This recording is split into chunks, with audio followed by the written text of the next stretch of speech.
Zohran क्वामे Mamdani, जन्म 18 अक्टूबर 1991, Kampala Uganda में। करीब 7 साल की उम्र में वो न्यूयॉर्क आ गए। नवंबर 2025 के आम चुनाव में लगभग 50% से थोड़े ज्यादा वोट लेकर वो न्यूयॉर्क शहर के मेयर चुन लिए गए। ये सिर्फ एक शख्स की कहानी नहीं है असल में। हाँ। ये कहानी है बदलते सियासी माहौल की, जमीनी स्तर पर लोगों को जोड़ने की ताकत की। हम देखेंगे कि कैसे उनके तजुर्बे और उनकी सोच ने मिलकर उनकी इस अनोखी यात्रा को शक्ल दी है।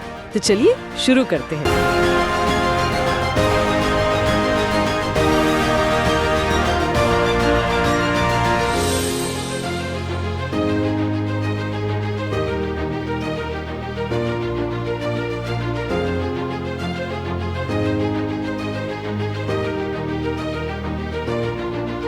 महमूद ममदानी, जाने माने विद्वान, और मीरा नायर, अंतर्राष्ट्रीय स्तर की फिल्म मेकर।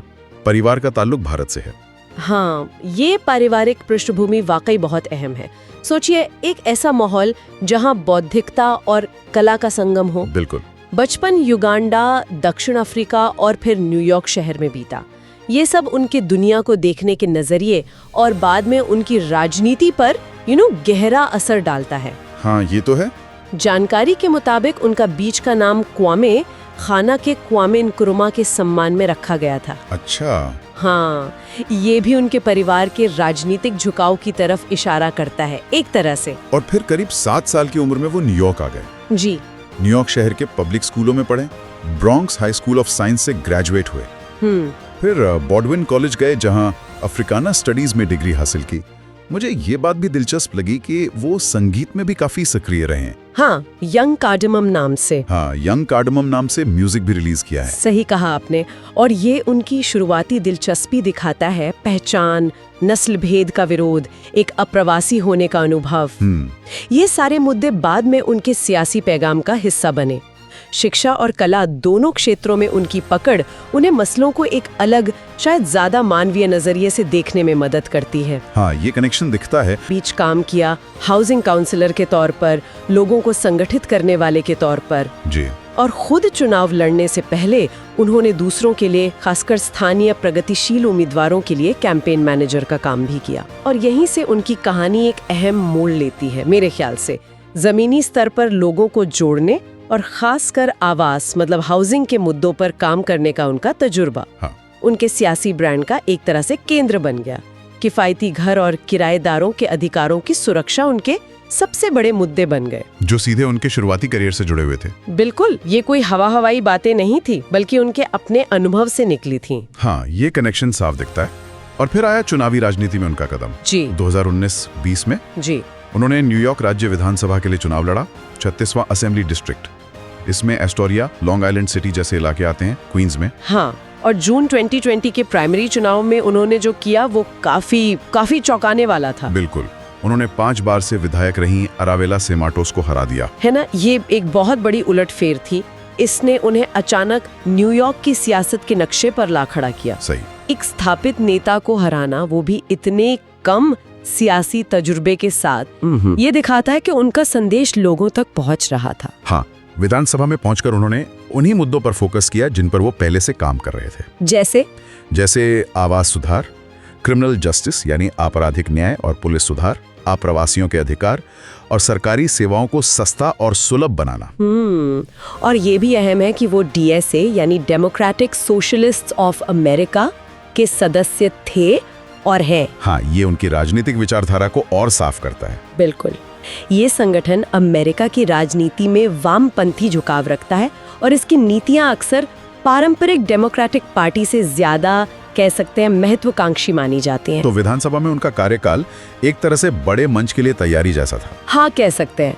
और वो बड़ा मंच आया मेयर पद के चुनाव के रूप में। 2024-25 का मेयर चुनाव अभियान अक्टूबर 2024 में।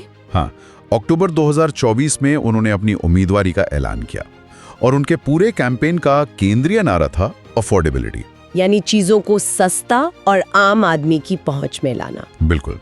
उनके वादों की लिस्ट भी काफी लंबी और महत्वाकांक्षी थी। क्या थे मुख्य वादे? जैसे किराया स्थिर घरों मतलब रेंट स्टेबलाइज्ड यूनिट्स का किराया फ्रीज करना, ये न्यूयॉर्क में बहुत बड़ा मुद्दा है। हाँ, लाखों लोगों के लिए। फिर शहर की बसें मुफ्त करना, सभी बच्चों के लिए शहर की तरफ से चाइल्ड केयर की व्यवस्था, खाने पीने की चीजें सस्ती करने के लिए शहर द्वारा चलाई जाने वाली किराने की दुकानें खोलना। शहर की अपनी किराने की दुकानें, ये तो काफी अलग है। हाँ, फिर लाखों की संख्या में सस्ते घर बनाना, पब्लिक सेफ्टी में सुधार लाना और 2030 तक न्यूनतम मजदूरी को $30 प्रति घंटा करना। और पैसा, जाहिर है सवाल उठेगा। उनका कहना था कि इन सब का पैसा अमीरों और बड़ी कंपनियों पर ज्यादा टैक्स लगा कर आएगा। ये उनके मुख्य चुनावी वादे थे। ये वाकई एक बड़ा और बोल्ड एजेंडा था और उनका पूरा अभियान भी, जैसा हमने कहा, पारंपरिक तरीकों से हटकर था। हाँ, जमीनी स्तर पर कार्यकर्ताओं के जरिए और फंडिंग के लिए बड़े कॉर्पोरेट डोनेशन के बजाय छोटे छोटे दान पर निर्भरता। सही। जाहिर है उन्हें कड़ी चुनौतियों का सामना करना पड़ा। स्थापित नेता जैसे पूर्व गवर्नर एंड्रू कुओमो, जो इस बार निर्दलीय लड़ रहे थे, हाँ, वो भी मैदान में थे। वो उनके सामने थे। उनकी नीतियों और उनके तजुर्बे पर काफी सवाल उठाए गए, आलोचना भी हुई। लेकिन इन सब के बावजूद फिर नतीजा चौंकाने वाला रहा। बिल्कुल। पहले जून 2025 में उन्होंने डेमोक्रेटिक पार्टी का प्राइमरी चुनाव जीता और फिर नवंबर 2025 के आम चुनाव में लगभग 50% से थोड़े ज्यादा वोट लेकर वो न्यूयॉर्क शहर के मेयर चुन लिए गए। कुओमो और रिपब्लिकन उम्मीदवार कर्टिस सिल्वा दोनों को हराया। हाँ।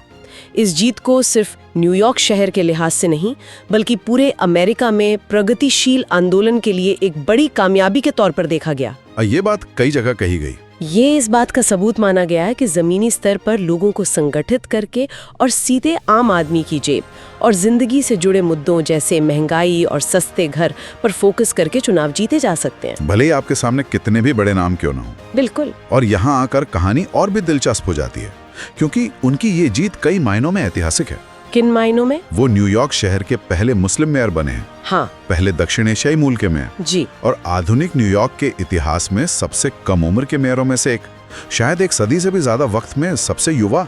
बिल्कुल। और ये पहले होना सिर्फ प्रतीकात्मक नहीं है, ये सिर्फ रिकॉर्ड बुक की बात नहीं है। सही। ये दिखाता है कि शहर की आबादी का ताना बाना कैसे बदल रहा है और कैसे दशकों से चली आ रही सियासी ताकतें अब नई आवाजों और नए आंदोलनों के लिए जगह बना रही हैं। उनकी डीएसए सदस्यता और उनका प्रगतिशील एजेंडा इस जीत को राष्ट्रीय स्तर पर और भी ज्यादा अहम बना देता है। ये बहस छेड़ता है कि अमेरिका के बड़े शहरों का भविष्य कैसा हो सकता है। क्या वो ज्यादा वामपंथी, ज्यादा प्रगतिशील नीतियों की तरफ बढ़ेंगे? हाँ, ये सवाल अब और जोर से पूछा जाएगा। अगर उनके निजी जीवन की बात करें तो जानकारी के मुताबिक उनके पास दोहरी नागरिकता है, युगांडा और अमेरिका की। हाँ, वो 2018 में अमेरिकी नागरिक बने। उनकी शादी रामा दुबाजी से हुई है, जो एक कलाकार चित्रकार हैं। हाँ, सगाई और शादी की खबरें थी। अक्टूबर 2024 में सगाई, फरवरी 2025 में सिविल मैरिज और शायद बाद में 2025 में युगांडा में जश्न मनाने की योजना है, ऐसा सुनने में आया। जी। वो क्वींस के एस्टोरिया इलाके में रहते हैं और कई भाषाएं जानते हैं। हाँ, उनकी ये दोहरी पृष्ठभूमि और अंतर्राष्ट्रीय पारिवारिक संबंध चुनाव प्रचार के दौरान काफी चर्चा में रहे। किस तरह से? देखिए, उनके समर्थक इसे उनकी दुनिया को समझने की क्षमता और एक प्लस पॉइंट के तौर पे देखते थे कि वो ग्लोबल पर्सपेक्टिव रखते हैं। हाँ। वही उनके आलोचकों ने इन्हीं बातों का इस्तेमाल उन पर सवाल उठाने और हमले करने के लिए किया। अच्छा।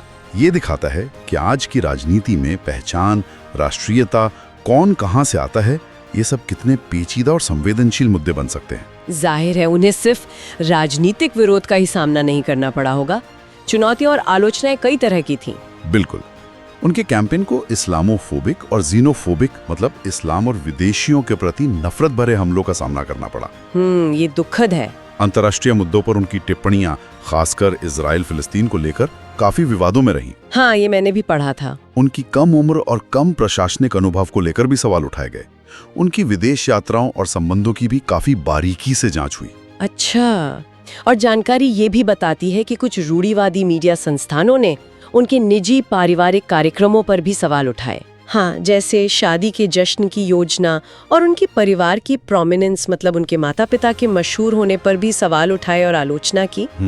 दूसरी तरफ उनके समर्थक कहते हैं कि उन्हें जमीनी स्तर पर जनता का मजबूत समर्थन हासिल है और उनका फोकस शहर की सबसे जरूरी समस्याओं पर है, जैसे महंगाई और आवास संकट। तो दोनों तरफ के तर्क हैं। बिल्कुल।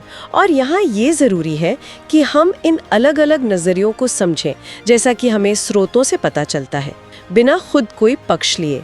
हम बस वो जानकारी पेश कर रहे हैं जो उपलब्ध है। बिल्कुल सही। तो अब यानी नवंबर 2025 के अंत में स्थिति क्या है?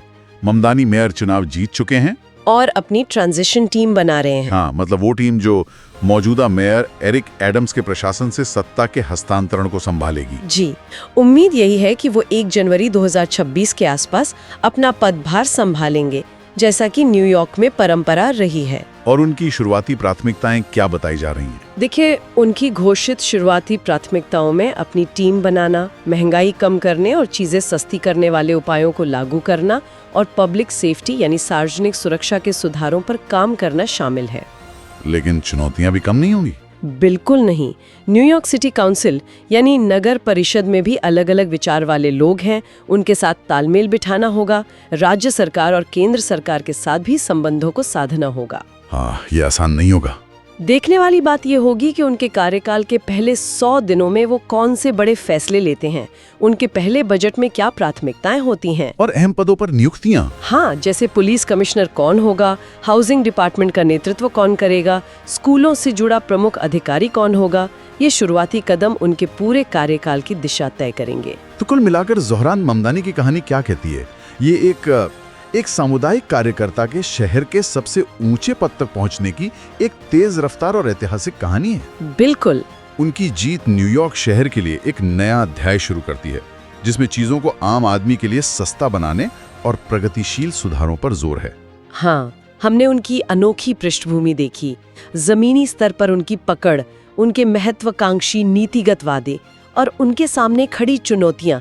और यहाँ एक सवाल छोड़ जाते हैं आगे सोचने के लिए। जरूर। न्यूयॉर्क जैसे इतने बड़े, इतने विविध और इतने जटिल शहर में इतने बड़े और महत्वाकांक्षी प्रगतिशील एजेंडे को लागू करने की असल संभावनाएं और रुकावटें क्या होंगी? ये बड़ा सवाल है। ये देखना वाकई दिलचस्प होगा कि वो अपने वादों को हकीकत में कैसे बदलते हैं, खासकर जब शहर में पहले से ही मजबूत राजनीतिक और आर्थिक ताकतें मौजूद हैं। सही बात है। ये एक ऐसी कहानी है जिस पर आगे भी नजर बनाए रखनी होगी। बहुत ही बढ़िया सवाल। इस पूरी बातचीत के लिए शुक्रिया। ज़ोहरान ममदानी का अब तक का सफर और उनके मेयर बनने की शुरुआत दोनों ही हमें सोचने के लिए काफी कुछ देते हैं। बिल्कुल, शुक्रिया।